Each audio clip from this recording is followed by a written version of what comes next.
देशवासियों, आज उत्तर प्रदेश के अंदर अपराधों की बाढ़ जैसी आ गई है और उन अपराधों को रोकने के लिए प्रदेश सरकार अपनी तरफ से पूरी कोशिश कर रही है।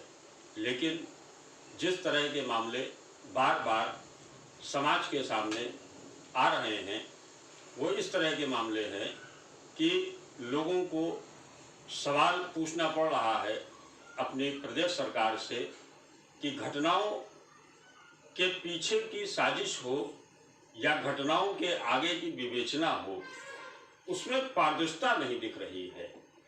इसी तरह की वर्तमान समय में सबसे चर्चित हाथरस की घटना, जिसमें एक बेटी के साथ में जिस तरह का अन्याय हुआ, उस लोकल पुलिस जिसको इस घटना की पूरी ठीक तरह से जांच करनी चाहिए थी, उसकी जांच और लीपापोती के कारण आज प्रदेश सरकार को इस घटना की जांच के लिए देश की सबसे सर्वोच्च संस्था सीबीआई को इस मामले को देना पड़ रहा है।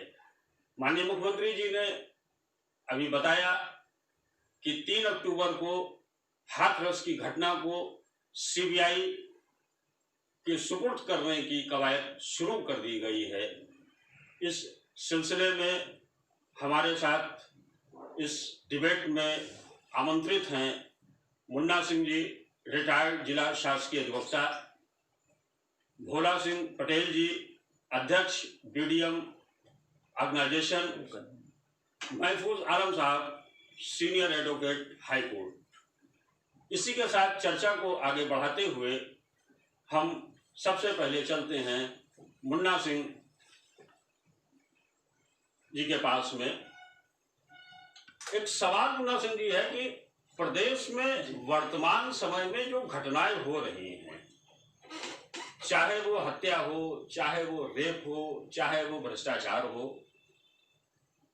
प्रदेश की बिगड़ती कानून व्यवस्था को दुरुस्त करने की कवायद में क्या सीबीआई का बराबर सहयोग लिए जाना क्या सिद्ध करता है? देखिए शुक्ला जी, हम बताएं आपको कि आज अगर सही मायने में देखा जाए तो आम जनता को ये जानकारी नहीं होती है कि जांच सीबीआई से हो रही है या जिला पुलिस कर रही है या सीआईडी कर रही है। लेकिन आज जनता के बीच में कुछ लोगों द्वारा ये संदेश दे दिया गया है कि प्रदेश की कोई भी एजेंसी निष्पक्ष जांच नहीं करती है। इसीलिए ये देखा गया है कि जनता द्वारा किसी मामले में जांच के लिए सीधे सरकार से ये मांग की जाती है कि हमारे मामले में सीबीआई से जांच कराई जाए।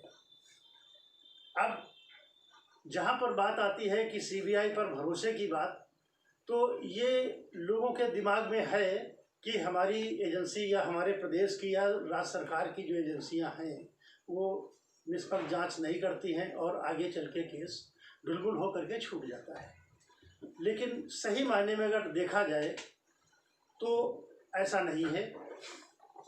प्रदेश की एजेंसियां भी विवेचना करती हैं और उनमें सजाएं होती हैं। हम तो काफ़ी समय तक डीजीसी क्रिमिनल रहे हैं और तमाम मुकदमों में, यहाँ तक कि मेरे कार्यकाल में कई लोगों को जो जांच प्रदेश की एजेंसी द्वारा की गई थी उसमें सजाए मौत तक सजा हुई है और तमाम केसों में आजीवन कारावास और कारावास हुए हैं। तो इस तरह से ऐसा नहीं है कि प्रदेश की एजेंसी जांच सही ढंग से नहीं करती है, लेकिन ये एक आम धारणा बन गई है जनता के अंदर कि प्रदेश सरकार के अंडर में जो भी एजेंसी काम करती हैं वो निष्पक्ष जांच नहीं करती। ऐसा क्यों लगता है? क्या इन एजेंसियों का काम करने का तरीका सही नहीं है या ये किसी दबाव में काम करती हैं? इसमें अगर आप गहराई में जाएं तो ये सही है कि प्रदेश सरकार की जो एजेंसियां हैं उनमें कहीं न कहीं से राजनीतिक दबाव तो रहता है, और अगर निष्पक्ष प्रदेश की एजेंसियों को जांच करने का मौका दिया जाए तो निश्चित तौर पर जांच सही दिशा में होगी, सही होगी, और ये मान लीजिए कि उसमें सजा भी होगी। लेकिन अगर पॉलिटिकल प्रेशर एजेंसियों के ऊपर न डाला जाए तो। यानी आपका कहना है कि ये जो प्रदेश स्तर की जो भी एजेंसियां हैं वो प्रदेश सरकार या अन्य चीज़ों के सामने अपने आप को कहीं ना कहीं उतने प्रभाव से काम नहीं कर सकती, निष्पक्षता से काम नहीं कर सकती हैं, दबाव रहता है इनके ऊपर। अब कहीं न कहीं से कुछ न कुछ तो रहता है, लेकिन हर मामले में ऐसा नहीं होता है, लेकिन कभी कभी ऐसा होता है कि जिसमें कहीं न कहीं से कोई दबाव रहता है। नहीं, जैसा कि देखिए ऐसा है कि रेप और पास्को एक्ट की घटनाओं के मामले में जो आंकड़े आ रहे हैं उनके अनुसार पूरे देश में 2 करोड़ से ज़्यादा मामले लंबित हैं और सिर्फ हाथरस जिले में ही 35 से 36 हजार मामले लंबित हैं। चूंकि यदि राज्य सरकार से संबंधित जो भी विंग्स हैं, जो भी उस हमले को देखती हैं, पुलिस विभाग हो, अन्य विभाग हैं, क्या उनकी निष्पक्षता इससे प्रभावित होती है कि इतने ज्यादा मामले लंबित हैं हर जिले में? अब बात ये तो मामला न्यायालय से है, क्योंकि केसेस न्यायालय में लंबित होते हैं तो उसके कई कारण होते हैं। तमाम मामलों में साक्षी जल्दी नहीं आ पाता है, और अगर साक्षी आया भी तो किसी न किसी कारणवश उसमें डेट पड़ जाती है। तो इस तरह से जैसे जैसे मामले लंबित होते जाते हैं वैसे वैसे वादी या उसके जो साक्षी होते हैं उनका इंटरेस्ट मुकदमों में कम होता चला जाता है, तो उससे मुकदमों की पेंडेंसी और बढ़ती चली जाती है। और इसके अलावा अगर आप देखें तो कोर्टों को भी शॉर्टेज है और केस वर्क भी न्यायालयों पर ज़रूरत से ज़्यादा है, इस कारण मुकदमे जल्दी डिस्पोजल नहीं हो पाते। यानी लचर व्यवस्था कहीं ना कहीं एक बड़ा कारण है। जिसको इसी के साथ हम आगे बढ़ते हुए भोला सिंह जी के पास में पहुंचते हैं। भोला सिंह जी, एक बड़ा सवाल है कि किसी एक घटना पर कितनी तरह की जांच एजेंसियां कार्य कर सकती हैं? देखिए, जहां तक जांच का सवाल है, मुद्दे की गंभीरता पर आता है, लेकिन जहां एक साथ कई एजेंसियां काम कर रही हों उसमें निष्पक्ष जांच नहीं हो सकती। केवल एक ही जो कानूनन वैध है, केवल एक ही एजेंसी एक समय में काम करेगी, एक समय में एक ही एजेंसी काम करेगी। लेकिन उसके साथ में एक सवाल ये भी है कि जो पूर्व की एजेंसियां हैं जिन्होंने विवेचना की है, और जो जैसे सीबीआई को किसी मामले को जब रेफर किया जाता है तो जो लोकल पुलिस की विवेचना होती है वो सीबीआई के लिए कितनी महत्वपूर्ण होती है? देखिए, लोकल पुलिस उत्तर प्रदेश की जो उत्तर प्रदेश पुलिस है उसके पास चूंकि तमाम प्रकार के टास्क होते हैं, नेताओं की सुरक्षा करना, दुर्घटना के मामले देखना, क्राइम के मुकदमे देखना, न्यायालय में सम्मन पहुंचाना, यानी सुरक्षा से व्यवस्था, विभिन्न प्रकार के किसी भी प्रकार का कोई मामला हो उत्तर प्रदेश में अगर है तो उत्तर प्रदेश की पुलिस को वो काम देखना होता है। इस वजह से उत्तर प्रदेश पुलिस जो है आपराधिक मामलों में उतना ध्यान नहीं दे पाती, लेकिन जब सीबीआई की बात आती है तो सीबीआई एक भोला सिंह जी, एक चीज इसमें बीच में ये कर लें, पुलिस जो होती है स्टेट की, तो क्या पुलिस विंग, जैसा आपने बताया बहुत सारे काम होते हैं, तो क्या इन्वेस्टिगेशन के लिए अलग विंग होना चाहिए पुलिस की? इसके लिए अलग से विंग बनाया जाना चाहिए जो केवल इन्वेस्टिगेशन करे। और ये मांग तो पुलिस की बहुत दिन से चल रही है, पुलिस रेगुलेशन में जो है अमेंडमेंट करके पुलिस की विवेचना की अलग विंग बनाई जाए, जो लाइन ऑर्डर अलग देखें, विवेचना अलग देखें। बिल्कुल, अगर ये अलग से विंग बन जाए तो लॉ एंड ऑर्डर की व्यवस्था बहुत अच्छी हो सकती है। और जो ये बार बार ये तमाम प्रकार की घटनाएं होती हैं कि साहब नहीं कोई घटना हो गई, अब जैसे कि हाथरस वाली घटना हो गई, तो हाथरस की घटना को थोड़ा सा इस मामले में भी देखा जाना चाहिए कि उत्तर प्रदेश सरकार में जो मौजूदा गवर्नमेंट है, सरकार है, उसका जो मनोबल है वो जनता के विरोध के कारण डामाडोल हो गया है और उसे अपनी कुर्सी हिलती दिखाई दे रही है। और इस वजह से उसने स्पेशली सीबीआई जो केवल क्राइम के काम करते मुकदमे देखती है उसके तरफ इंगित किया है। परंतु मेरा ये कहना है कि बहुत देर हो चुकी है। अब इतनी देर हो चुकी है कि जितने सबूत थे वो राजनीतिक दबाव के कारण इस मुकदमे में समाप्त कर दिए गए हैं।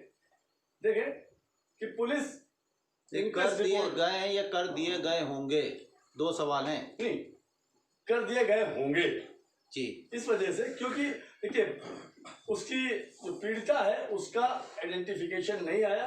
क्या वो उसी लड़की की थी जिसके साथ रेप हुआ, उसकी जलाई गई, या किसी लाश बदल दी गई, दूसरे किसी और की लाश जलाई गई?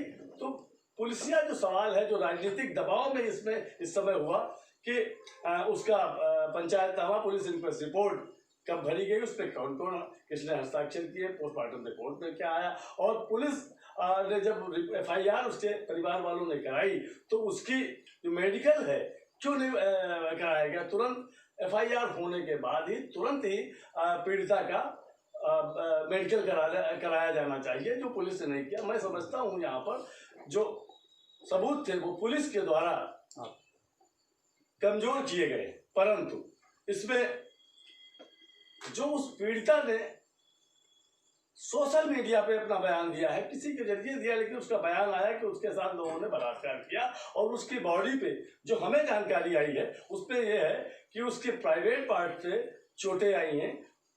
जब प्राइवेट पार्ट पे चोटें आई हैं तो जो एक तरह की बात आ रही कि साहब नहीं वो ऑनर किलिंग का मामला है तो उसके परिवार के लोग तो नहीं कर देंगे। भोला सिंह जी, इसमें एक चीज ऐसी उभर करके आ रही है कि घटना के बाद तमाम तरीके के वीडियो सामने जो आ रहे हैं और उन वीडियोस के आधार पर जो इसकी एक थ्योरी बन रही है, एक ऐसी घटना जो सच में हुई प्रतीत होती थी, आज उस घटना को मोड़ करके मिस्ट्री का रूप दिया जा रहा है। देखिए इसमें कहीं ना कहीं से उत्तर प्रदेश सरकार भी दोषी, क्योंकि उसने इस मामले में त्वरित निर्णय नहीं लिया। इस मामले में त्वरित निर्णय अगर वो ले लेती सीबीआई से जांच कराने का तो शायद ये भ्रम की स्थिति न पैदा होती। भ्रम की स्थिति पुलिस, मीडिया और तमाम अन्य लोगों ने पैदा किया है। प्रदेश सरकार में इस तरह की घटनाओं में बार बार सीबीआई को घटना के खुलासे के लिए आमंत्रित करना, इसके साथ ही हम आगे बढ़ते हुए सीनियर एडवोकेट महफूज आलम साहब की तरफ पहुंचते हैं। और महफूज साहब, इस हाथरस की इस घटना के बाद तमाम हो हल्ला, अपनी बदनामी और ये सारी चीजों से दो चार होने के बाद 3 अक्टूबर को हाथरस कांड सीबीआई से कराए जाने का ऐलान उत्तर प्रदेश राज्य सरकार द्वारा किया गया। लेकिन एक बड़ा सवाल ये है कि आज इतना समय बीतने के बाद इस प्रक्रिया में कोई विवेचना शुरू नहीं हुई है।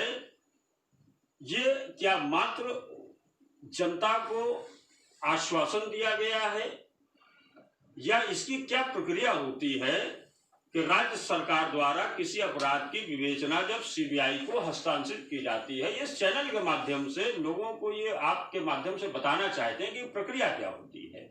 जी, अगर किसी अपराध की विवेचना राज्य सरकार सीबीआई से कराना चाहती है तो उसके लिए उसे दिल्ली विशेष पुलिस स्थापना अधिनियम 1946 की धारा 6 के अंतर्गत एक नोटिफिकेशन जारी करना पड़ता है सेंट्रल गवर्नमेंट को। उस सेंट्रल गवर्नमेंट को एक रिक्वेस्ट होती है कि साहब इस अपराध की जांच आप सीबीआई से करवा दें। वो नोटिफिकेशन होता है स्टेट गवर्नमेंट का टू दी यानी केंद्र सरकार को। उस केंद्र सरकार को वो नोटिफिकेशन जाने के बाद केंद्र सरकार फॉर्मली तरीके से सीबीआई से उस पर कमेंट मांगती है कि इसकी जांच जो है फला राज्य सरकार ने आपसे कराने के लिए मांगा है। उसके कमेंट आने के बाद फिर धारा 5 में वो क्षेत्राधिकार का विस्तार करते हुए केंद्र सरकार आदेश कर देती, नोटिफिकेशन करती है कि इस अपराध की जो है विवेचना अब सीबीआई करेगी। उसके नोटिफिकेशन धारा 5 के नोटिफिकेशन के बाद सीबीआई उस केस को हैंडल करती है, अपने वहाँ केस क्राइम नंबर रजिस्टर करती है और उसकी विवेचना प्रारंभ कर देती है।